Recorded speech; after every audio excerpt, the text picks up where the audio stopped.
Hello दोस्तों, welcome to Tutology. I hope you are doing well.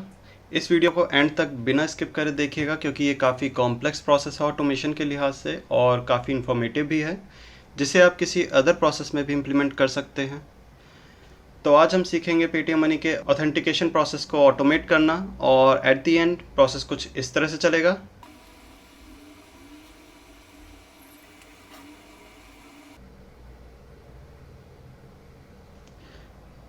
तो at the end हम इस तरह का प्रोसेस कंप्लीट बनाएंगे खुद से, स्टेप बाय स्टेप।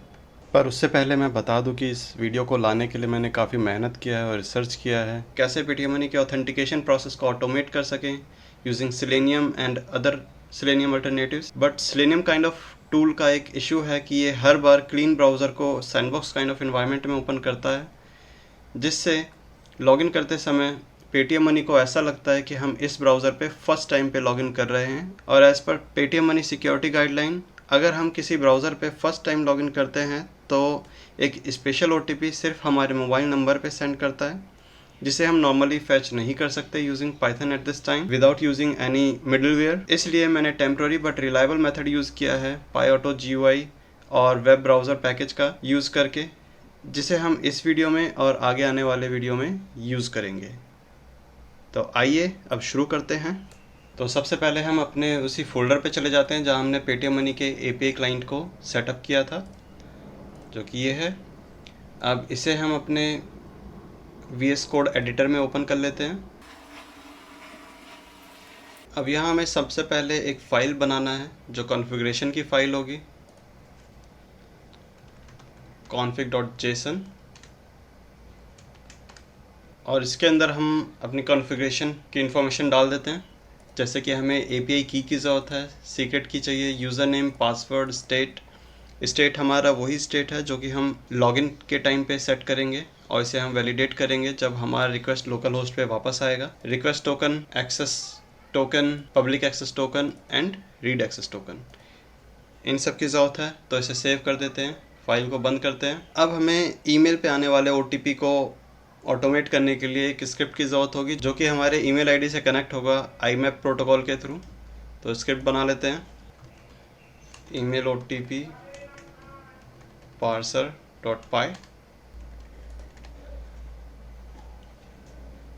इंपोर्ट कर लेते हैं पैकेज की जिनकी ज़रूरत है हमें, date time, email, IMAP SSL, sleep and sys. तो कुछ वेरिएबल्स क्रिएट कर लेते हैं ग्लोबल। जैसा कि आप देख सकते हैं मेरी जो OTP आ रही थी वो जीमेल की ईमेल आईडी पे आ रहा था, जो कि ये है। इसीलिए मैं जीमेल का IMAP होस्ट यूज़ कर रहा हूँ। पोर्ट, यूज़र नेम जो ईमेल आईडी है हमारी, पासवर्ड जो उसका पासवर्ड है। पेटीएम मनी हमें जो OTP भेजता है वो alerts@paytmmoney.com से भेजता है, इसीलिए यहाँ पे हमने फ्रॉम रखा है जिस पे हम फ़िल्टर लगाएंगे और चेक करेंगे कि हमारा OTP आया कि नहीं। टुडे, आज का डेट निकालने के लिए जो एक फॉर्मेट चाहिए मुझे फ़िल्टर के लिए वो ये है। इसके अलावा हमें एक वेरिएबल की ज़रूरत होगी।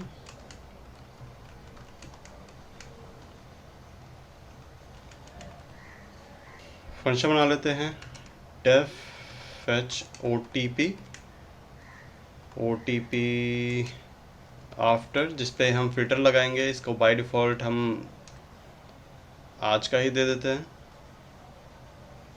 कि आज जो भी ईमेल आया है उसमें से करें। बाकी अगर हमें सेट करना है कि भाई मुझे 5 मिनट पहले से लेके अभी तक कौन सी ईमेल आई हुई हैं, तो उसको हम OTP आफ्टर में सेट करेंगे जब हम fetch OTP फंक्शन को कॉल करेंगे तब।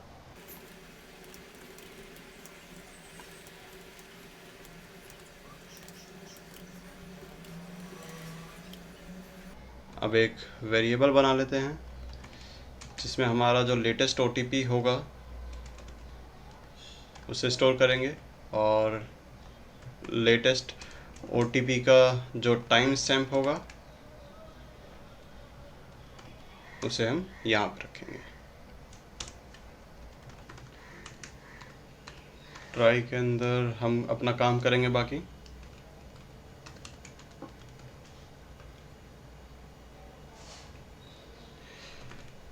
यहाँ विद के अंदर हम IMAP का एक ऑब्जेक्ट बना लेते हैं जिसमें होस्ट और पोर्ट की इंफॉर्मेशन दे देते हैं जिस पे हमें कनेक्ट करना है, जो हमारा आईमैप का होस्ट एंड पोर्ट है। ऑब्जेक्ट का नाम हमने मेल दिया। अब मेल के अंदर हम लॉगिन कर लेते हैं using our user name and password. तो स्टेटस देख लेते हैं कि क्या रिटर्न करता है, और लास्ट मेल आईडी को फैच करेंगे इससे हम।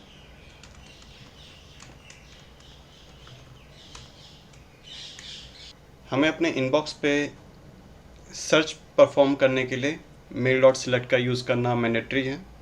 तो अब आगे चलते हैं। तो यहाँ पे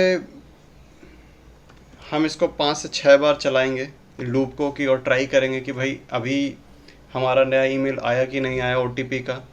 अगर आ जाएगा तो उसे ब्रेक करके हम ओटीपी रिटर्न कर देंगे। अगर नहीं आया तो ये 5 बार तक चलेगा, उसके बाद ये एरर रिटर्न कर देगा कि भाई अभी तक मुझे कोई ओटीपी मिला नहीं है। तो इसको ऐसे करते हैं, यहाँ से 5 टाइम्स हमारा लूप चलेगा जिसके अंदर हम मैच कराएंगे हमारे ओटीपी के लिए।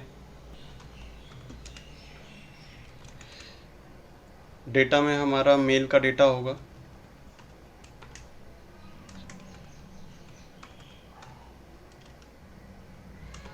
अब यहाँ हम सर्च परफॉर्म करेंगे फ्रॉम,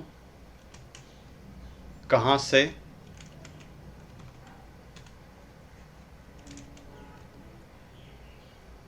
जो कि हमारा alert@paytmmoney.com था। इसके बाद सिंस, कब से, जो हमारा टाइम होगा, जो हम यहाँ पे फ़िल्टर के लिए डालेंगे कि हमें इतने टाइम के बाद से कोई अगर नया ईमेल आया है वही ईमेल यहाँ पे रिटर्न करेगा, तो ये उसके लिए पैरामीटर है।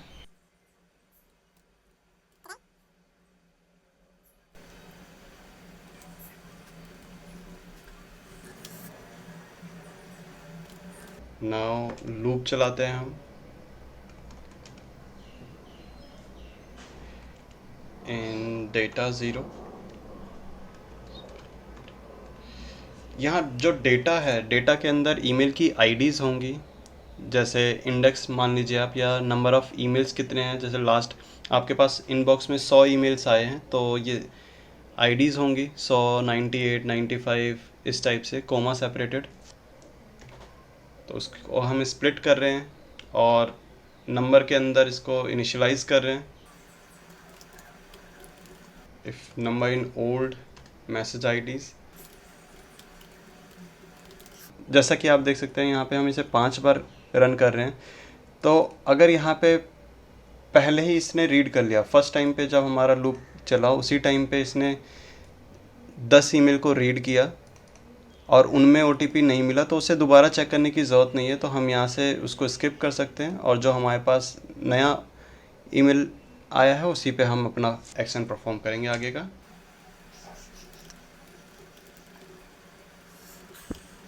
अपेंड कर देते हैं इस ईमेल को कि भाई हमने इस पे अपना चेक है उसे परफॉर्म कर चुका है और इसमें हमारा ओटीपी नहीं था।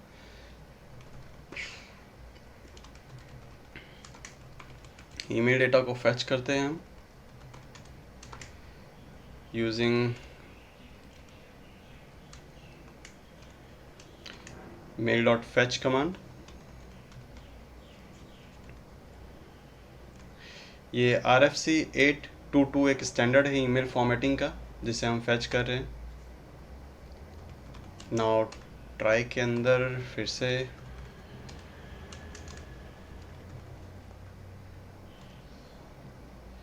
तो अब ईमेल मैसेज को फैच कर लेते हैं। Message from string email data 01.decode UTF format में, UTF-8 फॉर्मेट में। नाउ अब इसमें से अपने सब्जेक्ट को हम निकाल लेते हैं। Email message subject. अब जो हमारा OTP आता है alerts@paytmmoney.com से, वो OTP सब्जेक्ट में भी मेंशन होता है, इसलिए हमें बॉडी को रीड करने की ज़रूरत नहीं है। हम सिंपली सब्जेक्ट में से भी फैच कर सकते हैं। डेट को भी हम ये चेक कर लेते हैं कि ये ईमेल हमारा आया कब है।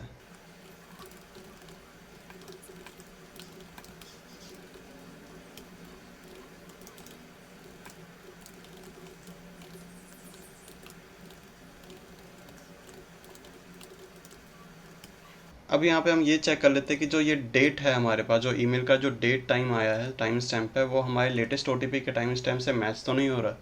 अगर हमारे लेटेस्ट ओटीपी का जो टाइम स्टैम्प है वो इससे छोटा है, मतलब कि ये हमारा लेटेस्ट हो जाएगा उस टाइम पे, तो हम अपने लेटेस्ट ओटीपी टाइम को दोबारा से इनिशियलाइज़ करेंगे लोकल डेट से, और लेटेस्ट ओटीपी में हम अपना जो ओटीपी हमारा जो इस सब्जेक्ट से मिलेगा उसको फैच करके इसके अंदर डाल देंगे। करते हैं इसको फाइनल, प्रिंट कर लेते हैं।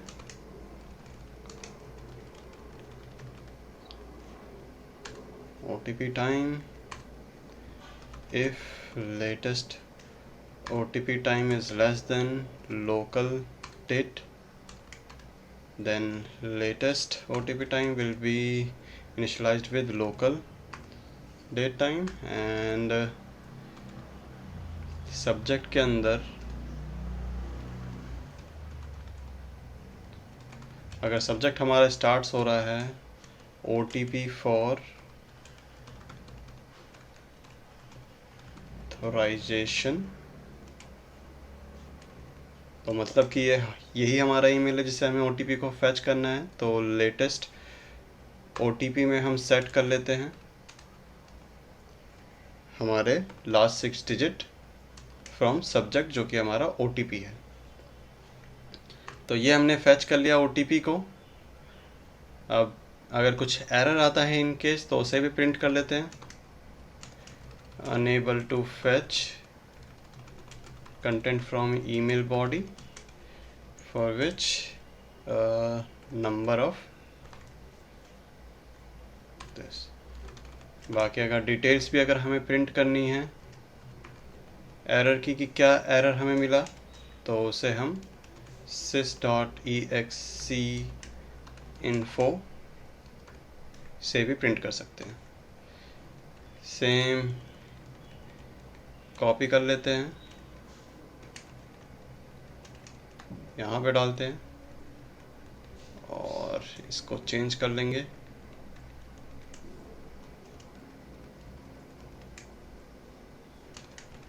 Unable to fetch email.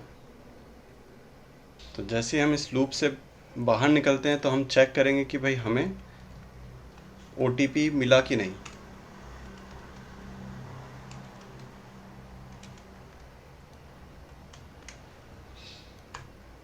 अगर लेटेस्ट OTP हमारा ब्लैंक नहीं है, मतलब कि हमें OTP मिल चुका है, तो हम इसे यहाँ से ब्रेक कर सकते हैं।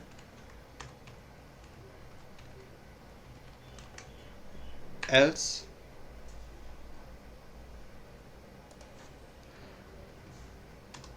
प्रोग्राम को हम 5 सेकंड के लिए वेट करा के दोबारा से रन करते हैं। मतलब हमारा जो सेकंड आइटरेशन होगा लूप का, ये वाला, वो चलेगा। ठीक है।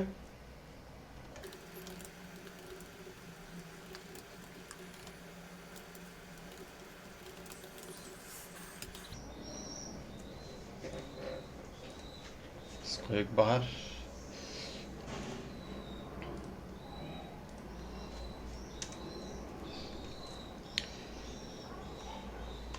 अब इस लूप से बाहर निकाल के मेल को हम क्लोज कर लेते हैं और लॉग आउट कर लेते हैं।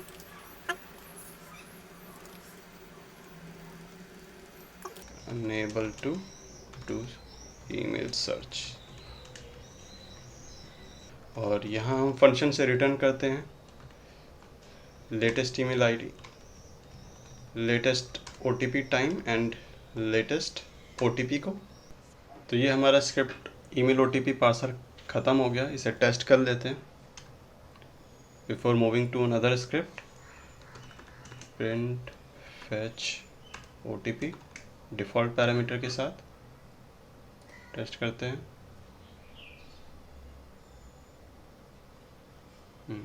कुछ इशू है। Unable to do email search, unable to do email search यहाँ है, इसे हटाते हैं यहाँ से और डिटेल्स देखते हैं क्या इशू है। सर्च कमांड एरर, तो हमारे सर्च में कुछ इशू है। मेल फ्रॉम, ओके, ये स्पेस इस जगह पे रहेगा और यहाँ रहेगा। सेव करते हैं और चलाते हैं।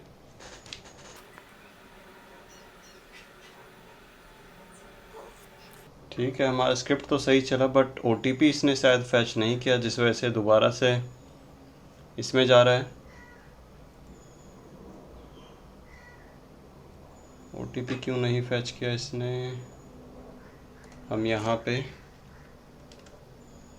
सब्जेक्ट भी प्रिंट करके देखते हैं कि OTP फैच क्यों नहीं किया।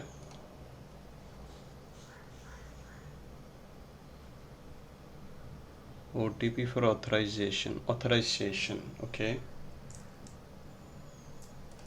हमें इसकी ज़रूरत है। ये स्पेलिंग इशू है कुछ यहाँ पे Z और S का,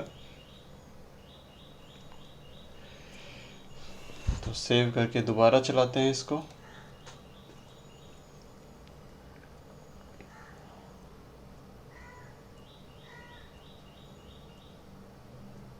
यस, तो हमारा जो लेटेस्ट OTP है वो यहाँ से आ गया। अब इसी स्क्रिप्ट को हम अगले स्क्रिप्ट में यूज़ करेंगे, जहाँ पे हम ऑथेंटिकेशन प्रोसेस को रन कराएंगे ब्राउज़र पे। तो इस वीडियो के लिए बस इतना ही, क्योंकि काफ़ी लेंथी हो जाएगा अगर मैं सारे स्क्रिप्ट को एक ही वीडियो के अंदर डाल दूँ। तो अगले वीडियो में मैं ये शो करूँगा कि कैसे आप लॉगिन URL को फैच करके पेटीएम मनी के API क्लाइंट से उसे ब्राउज़र में ओपन करें और वहाँ पे अपना यूज़र नेम पासवर्ड डाल के इस OTP को डाल के कैसे साइन इन प्रोसेस को चलाना है। तो आगे आने वाली वीडियो के नोटिफिकेशन के लिए प्लीज़ सब्सक्राइब करें और बने रहें टेक्नोलॉजी के साथ। धन्यवाद।